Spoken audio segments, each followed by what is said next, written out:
It seems easy enough to give birth. Protecting the one you gave birth to is a much harder task. But not for the characters in our video.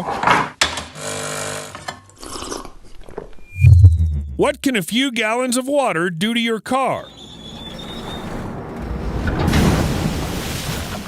Now, it's not hard to imagine how dangerous a waterfall can be, is it? But that's where these birds hide their babies and hide themselves. How'd they come up with it? I honestly have no idea. The great dusky swift lives in rainforests near waterfalls in northern South America. It's probably the only bird that's adapted so well to the powerful jets of water that it's willing to fly through them twice a day. Swifts spend all day in the air, and in the evening, one by one, they rush into the waterfall. It looks as if the birds had woodpeckers in their lineage, and sometimes they remember this and begin to bump into hard surfaces.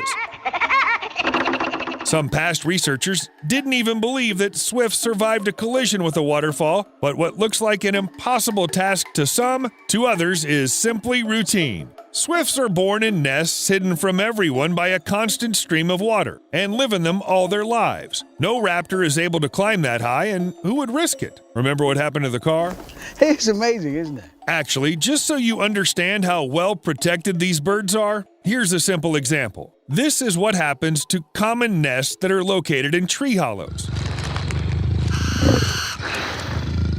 If you don't want you and your babies to get eaten, you have to get creative. And the hornbills have done just that. They too lay their eggs in the hollows, but before that happens, the female seals the entrance from the inside with dirt, droppings, or fruit pulp. And she seals it up almost completely so that only a small hole or slit remains, through which the male will feed her. It's simple. No one will climb into your nest if there's nowhere to climb. A few weeks after the chicks hatch, the female destroys the constructed wall, gets out of the hollow, and then reseals it. The chicks leave the hollow as adults, and it's not as easy as it seems at first glance. You may have been thinking, what about all the waste? And yes, indeed, it is a problem. Females of some species of hornbills dump their dirty litter through a hole in the hollow. If you walk by, watch your head.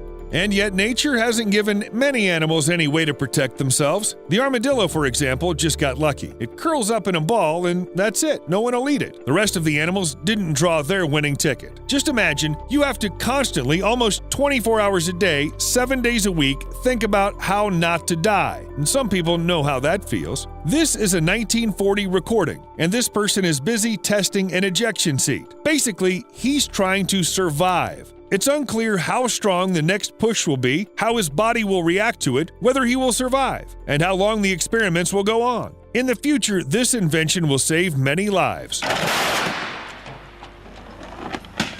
But few people know that long before humans, something similar was invented by frogs. Look, when a snake attacks a clutch, the tadpoles, wow, that's fast, they're certainly not going to wait to be eaten. Normally, future tree frogs need more time to hatch. But as soon as a predator is near, it activates a special escape protocol. The snake creates vibrations to which the tadpoles respond, and within seconds, all the future frogs are rapidly maturing. They secrete special enzymes, dissolving the sticky shell, and instantly break free.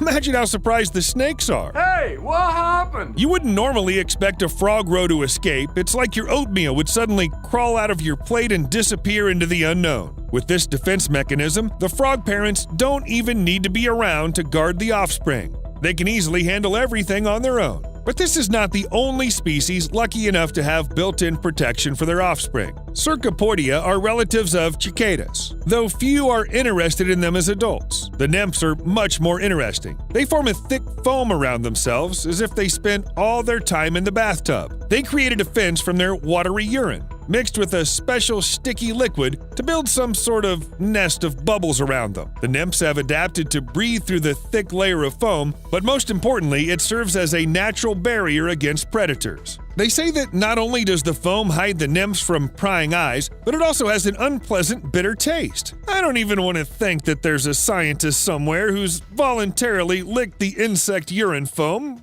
but that seems to be the case. It has kind of a bitter taste.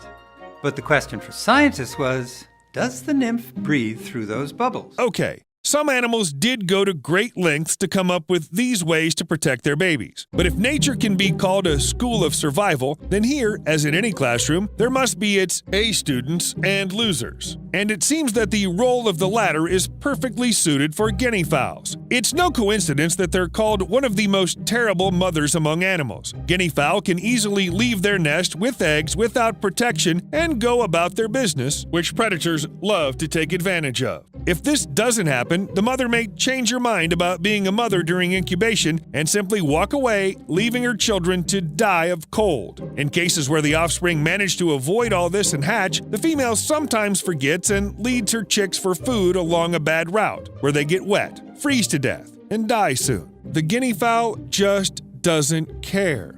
Compared to her, this fish is just a role model, a pile of strange garbage is, by the way, a nest in which sicklefish lay their eggs. Amazing level of safety. And there are those underwater to look up to. The big moth hap is a species of fish that can only be found in Lake Malawi in Africa, or in someone's aquarium. But their main characteristic is the belief that the safest place for a baby is in its mother's mouth. Yeah, seriously. As soon as a predator appears on the horizon, all the fry are ready to hide, and nothing embarrasses them. Neither the fact that the mother is in fact a tough predator, nor the looks of other underwater inhabitants. Okay, it was too much with the looks. But imagine a fry who's been hesitant to start an independent life for too long. Mom, you're 35, get a job already. Mom! But it's not just the fish that do this. What about crocodiles?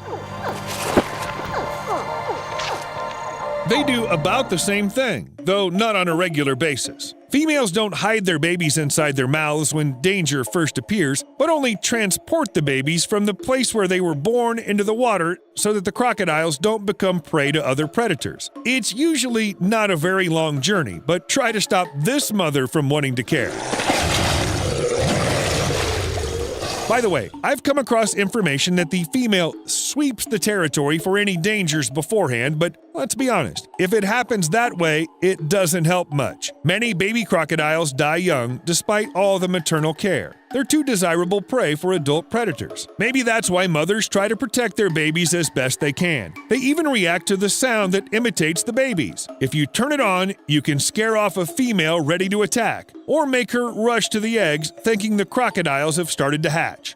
Want more proof that little crocodiles are the most protected babies in the world? They have nannies. The Eurasian stone curlews are small birds that are as courageous as honey badgers. They lay their eggs very close to crocodile clutches so they can guard their future offspring together. And don't think that these stone curlews aren't very good defenders. Birds even lunge at big lizards and look like they're about to say, "Hey, you're in the wrong neighborhood, buddy." Crocodiles help birds as well and prey on all predators trying to approach their joint nesting places. It is indeed an idol, and it's all watched by the gavials. They would be glad to carry their babies in their mouths, but only fish fit there, and their teeth are too sharp. Well, they have to make something up. They're still better than guinea fowl. Let's be honest, it's much easier to protect your babies when you're a huge predator. But what about small rodents? It may seem strange, but they use similar ways to protect their young. No, they don't carry babies in their mouths and hire babysitters. They just breed in huge numbers.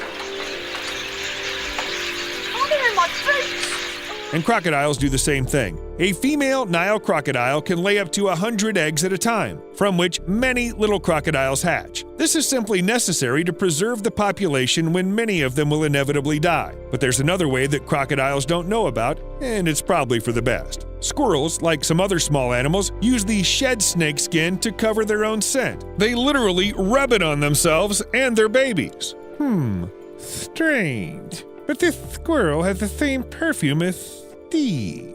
Does the crocodile want to smell like a snake? Well, unless it's the best spring fragrance. We'll see you later.